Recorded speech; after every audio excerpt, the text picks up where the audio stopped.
سے کچھ بھی چھپا ہوا نہیں، وہ تمہاری ہر دعا سے واقف ہے۔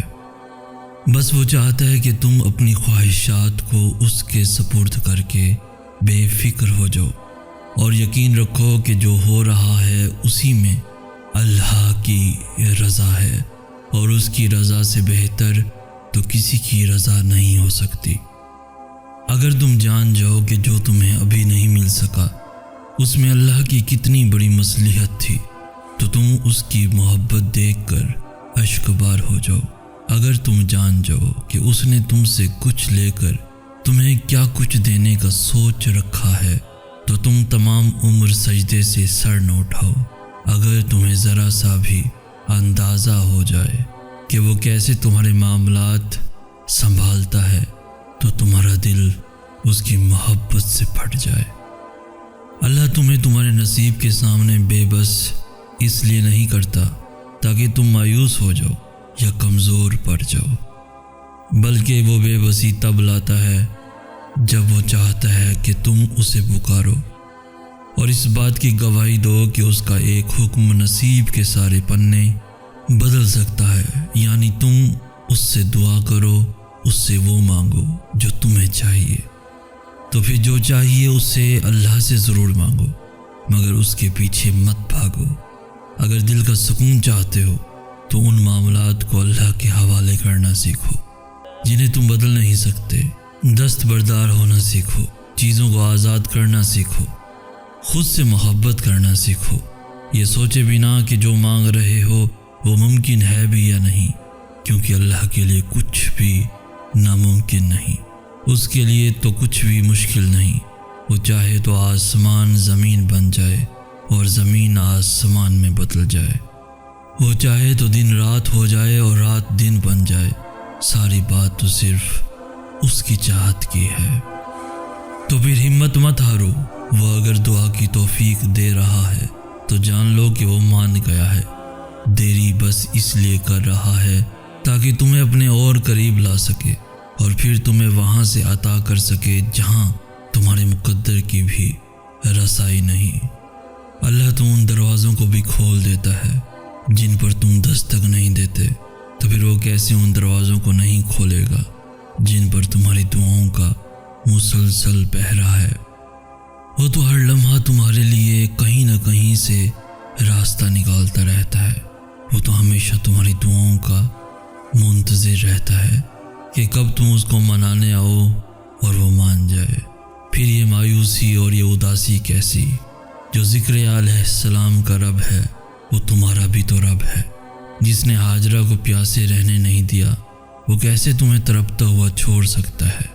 جس نے ذکر علیہ السلام کو عمر کے آخری حصے میں اولاد سے نواز دیا، وہ پھر کیسے تمہاری کہانی کو نامکمل چھوڑ سکتا ہے؟ کہانی کوئی بھی ہو، کہانی کسی کی بھی ہو، منزل تک پہنچنا کبھی بھی آسان نہیں ہوتا، اور یقین رکھنے کا مطلب یہ نہیں کہ مشکلیں نہیں آئیں گی یا غم نہیں آئیں گے، بلکہ یقین تو یہ ہے کہ جو بھی آئے گا بہتری کے لیے آئے گا، پھر چاہے وہ سمجھ میں آ سکے یا تمہاری سوچ سے بہت وسیع ہو۔ جس نے ابراہیم علیہ السلام کو بن مانگے سلگتی ہوئی آگ سے بچا لیا، وہ پھر کیسے تمہارے مانگنے پر تمہاری دعائیں رد کر سکتا ہے؟ جس نے موسیٰ علیہ السلام کے لیے راستہ بنا دیا، وہ کیسے پھر تمہارے سسکنے پر تمہارے لیے راستہ نہیں بنائے گا؟ انہوں نے تب تک کوشش کی جب تک اللہ کو منا نہیں لیا، پھر وہ عمر کا پہلا حصہ ہو یا آخری، وہ تب تک اللہ سے مانگتے رہے جب تک مدد ان تک نہیں پہنچا دی گئی۔ وہ چاہتے تو تھک کر مایوس ہو کر بیٹھ جاتے، مگر انہوں نے ایسا نہیں کیا۔ جانتے ہو کیوں؟ کیونکہ انہیں یقین تھا کہ اللہ دینے والا ہے، اور دیکھو اللہ نے انہیں دے دیا۔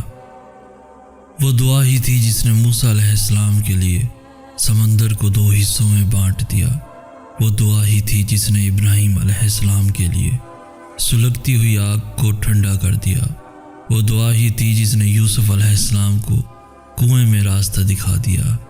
ایسا نہیں ہے کہ انہیں فوراً عطا کر دیا گیا، ایسا نہیں ہے کہ ان کی راہ میں رکاوٹیں نہیں آئیں، بے شمار کٹھن آزمائشوں کے بعد اللہ انہیں ان کی منزل تک لے کر گیا۔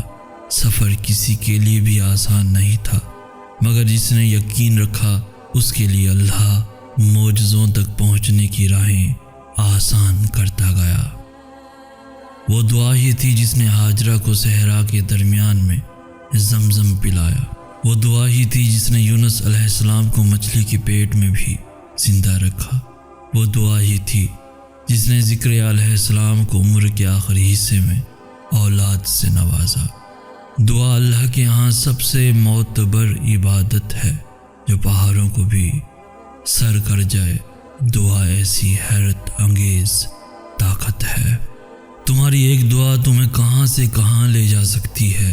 اگر تمہیں اس بات کا ذرا سا بھی اندازہ ہو جائے تو تم اپنی کوئی بھی سانس دعا سے خالی نہ جانے دو۔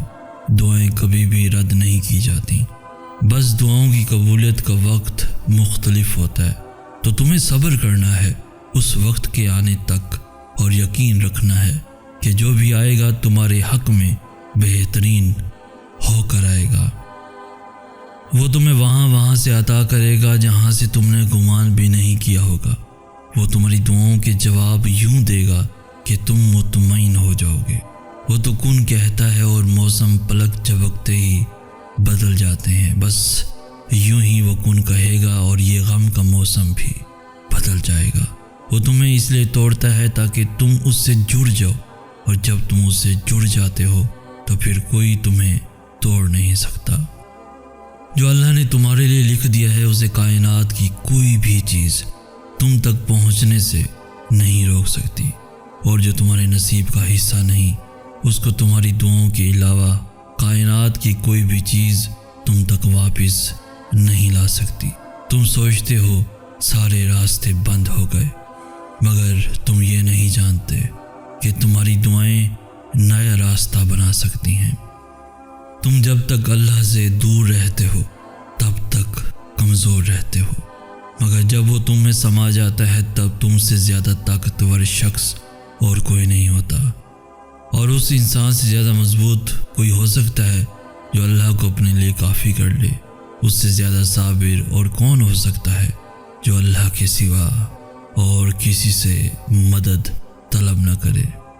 کہانی کوئی بھی ہو، کہانی کسی کی بھی ہو، منزل تک پہنچنا کبھی بھی آسان نہیں ہوتا، اور یقین رکھنے کا مطلب یہ نہیں کہ مشکلیں کبھی نہیں آئیں گی یا غم نہیں آئیں گے، بلکہ یقین تو یہ ہے کہ جو بھی آئے گا بہتری کے لیے آئے گا، پھر چاہے وہ سمجھ میں آ سکے یا تمہاری سوچ سے بہت وسیع ہو۔